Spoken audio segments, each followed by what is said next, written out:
Eh bien, le bonjour à toutes et à tous les amis, c'est Brolilou et je suis en compagnie de Binop. Ça va, Binop? Ça va très bien et toi? Et aujourd'hui, encore une fois, la vidéo du mercredi, car aujourd'hui on se retrouve pour Atlanta Reigns à la suite de Jungle Arena. On a travaillé Eternal la semaine dernière et la semaine encore d'avant. Ah ah ah ah. Comment ça va? Ça va? Ok, t'as bien préparé cette vidéo toute la semaine ou quoi? Toute la semaine. On travaille dur ici. Et donc, pour le sommaire, on va commencer par la présentation nom, logo, couleur, comme d'habitude. Ensuite, la formation, la petite partie de Binop. Il a travaillé ce con. Oui. Pizzi Gonzalez, vous allez voir, tellement rapide pour décrire des joueurs, vous ne le verrez même pas passer. Ensuite, les objectifs de l'équipe, bien entendu, toujours, on va finir par la conclusion pour les pronostics, mais aussi pour la question mystère, pour Binop, mais aussi pour vous. Vous, Oui. dans les commentaires, vous nous répondrez hashtag Brolilou the best.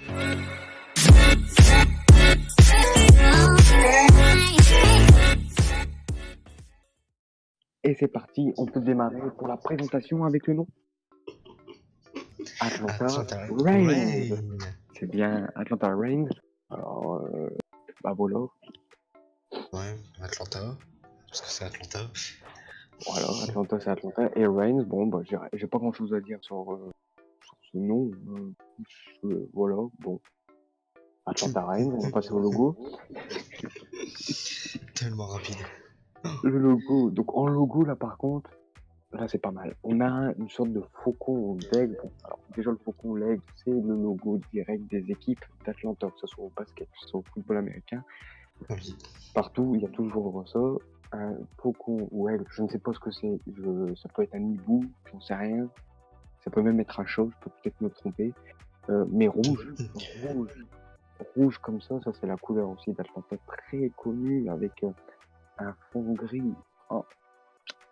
Et ce petit cadre là autour, c'est parfait. Moi, c'est un logo que j'aime beaucoup. Il y a beaucoup de gens qui n'aiment pas ce logo, mais c'est un logo que j'aime beaucoup.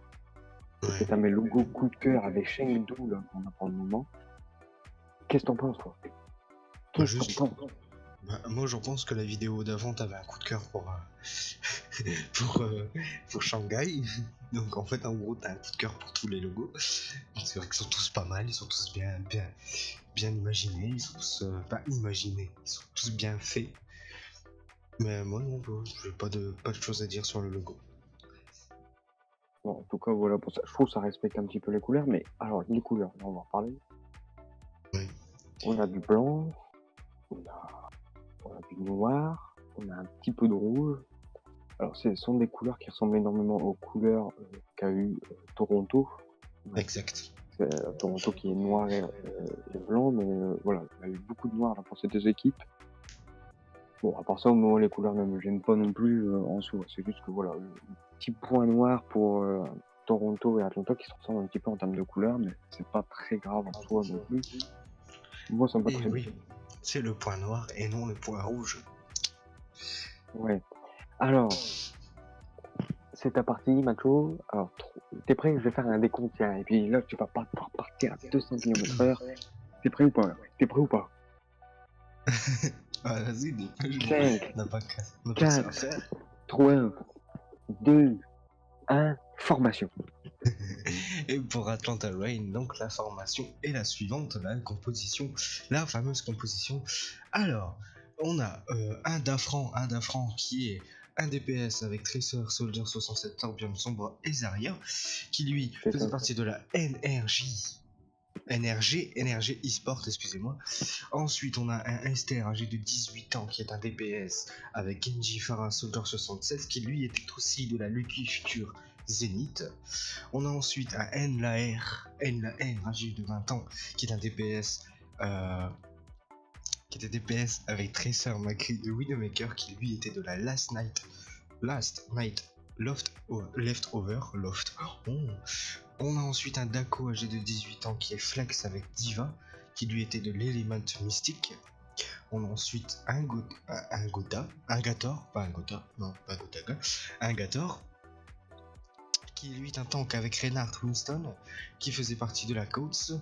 On a ensuite Pogba et non Pogba, qui lui est âgé de 17 ans, qui est un tank avec Winston, Orisa et Reinhardt, qui lui était aussi de l'élément mystique. On a ensuite un Kodak qui est âgé de 18 ans, avec qui est support avec Zaynata, Ana, Merci, Diva, qui lui faisait partie de la Six Snake.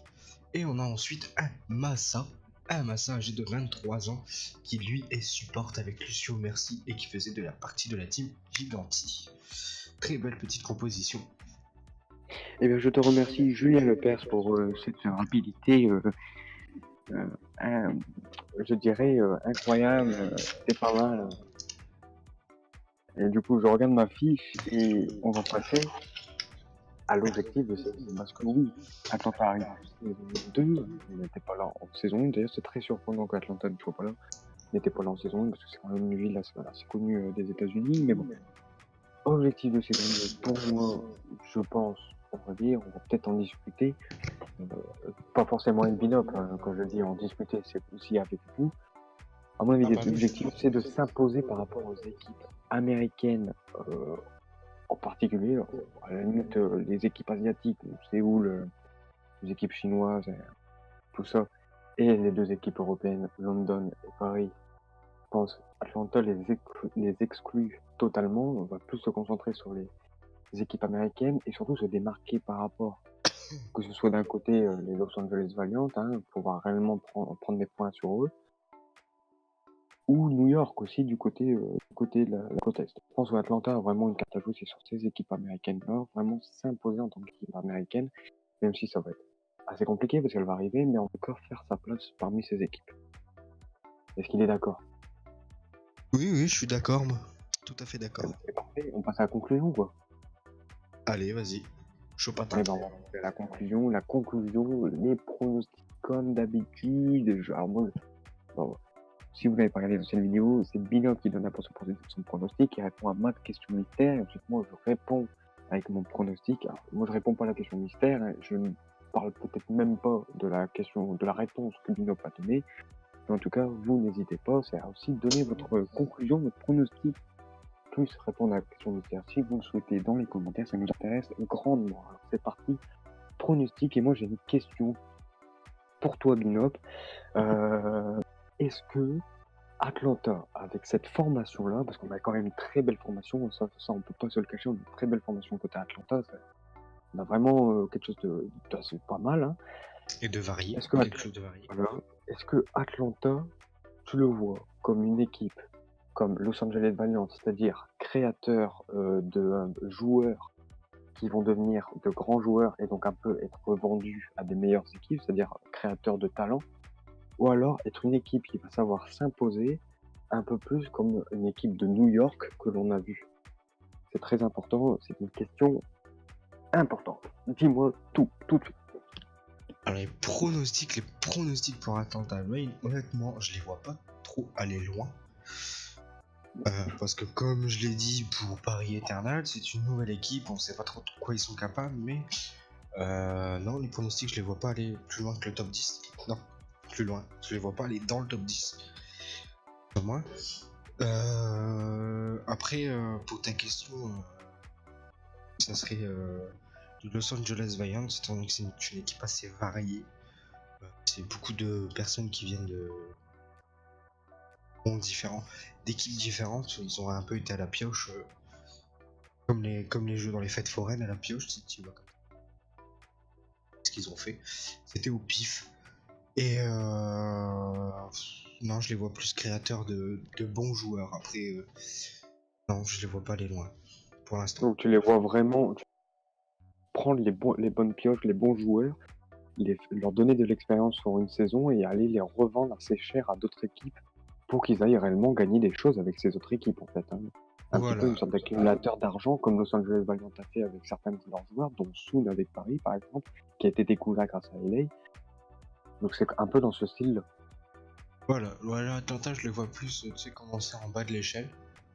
Vraiment, en fait, les voir commencer limite avec l'objectif de s'en battre les couilles de l'Overwatch League, juste de faire progresser leurs joueurs pour dire de les vendre, pour les vendre, d'en reprendre, de les faire augmenter pour les revendre, pour reprendre des meilleurs, pour faire, et faire ça ainsi de suite jusqu'au jour où avoir la bonne équipe avec des bons joueurs, et Ouais, là la les grosse garder, équipe. et là Avoir l'Overwatch assez d'argent pour acheter des gros transferts et donc ramener des gros joueurs. Ok, je vois. pour amener des gros joueurs, et puis à la fin, bah, ça sera Ouais.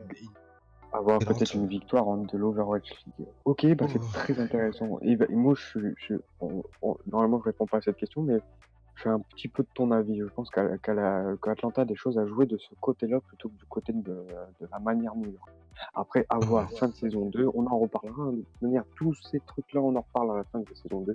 Et début de la saison 3, on va recommencer le système l'année prochaine avec les 8 nouvelles équipes de l'année prochaine, ou les 6, j'en sais rien. Et donc moi, je vais donner Ouais. mon pronostic. Moi, Atlanta, comme tu l'as dit, toi, tu la vois top 10, ben, je la vois exactement pareil. C'est-à-dire que pour moi, c'est une équipe qui peut totalement taper un milieu de classement. Je la vois pas trop dernier, mais je la vois pas trop forte non plus. En fait, je la vois plus comme une sorte, un petit peu de Dallas Fuel, en fait, de saison 2. Parce que Dallas Fuel a fait des petits chemins moyennement, même si à la fin de la première saison, ils ont réellement su s'imposer un petit peu quand même à la fin. Ils ont quand même réussi à montrer du très beau jeu. Je pense qu'Atlanta pourra continuer dans cette vibe, elle aussi. Après, à voir, moi je donnerais mon pronostic, moi je dirais Atlanta 8e ou 9e, pas moins, pas plus. Ouais, voilà. Voilà. Et donc on va pouvoir terminer cette vidéo du coup. Et je vais même annoncer la vidéo de la semaine prochaine, donc qui parlera d'ailleurs de Dallas Fuel. C'est pour ça que je vous en ai parlé juste avant, parce que c'est pas trop spoil les autres équipes. On va pas essayer de parler des autres équipes dans les vidéos. Donc c'est pour ça que je vais parler de Dallas, parce qu'on va en parler la semaine prochaine. Donc Dallas Fuel la semaine prochaine, l'équipe de Unco et AKM, un joueur français d'ailleurs qui ont joué cette année la Coupe du Monde. Donc voilà. N'hésitez pas à répondre dans les commentaires sur cette question mystère. N'oubliez pas, donnez-nous vos pronostics, abonnez-vous, likez, Commentez. pour suivre. Ah non, commentez, je viens de le dire. Abonnez-vous et likez. Likez si vous avez apprécié. Likez, mettez un non-like aussi si vous pensez qu'il y a des petits problèmes et qu'il faut qu'on les règle. On accepte totalement la critique. Exact. Et n'hésitez pas à vous abonner si ce type de vidéo vous plaît ou si vous voulez en voir plus. Ça peut toujours être sympa. Donc nous on se retrouve à la semaine prochaine. Enfin, on se voit vendredi avec la vidéo la petite vidéo de live. La semaine prochaine c'est une vidéo d'équipe. C'est à toi là, faut que t'enchaînes Julien. Oui, bah du coup on se retrouve pour la prochaine vidéo. En attendant, portez-vous bien et ciao tout le monde. Ciao tout le monde, c'était un Team Saint-Louis. Exact, en force, Team Saint-Louis en force.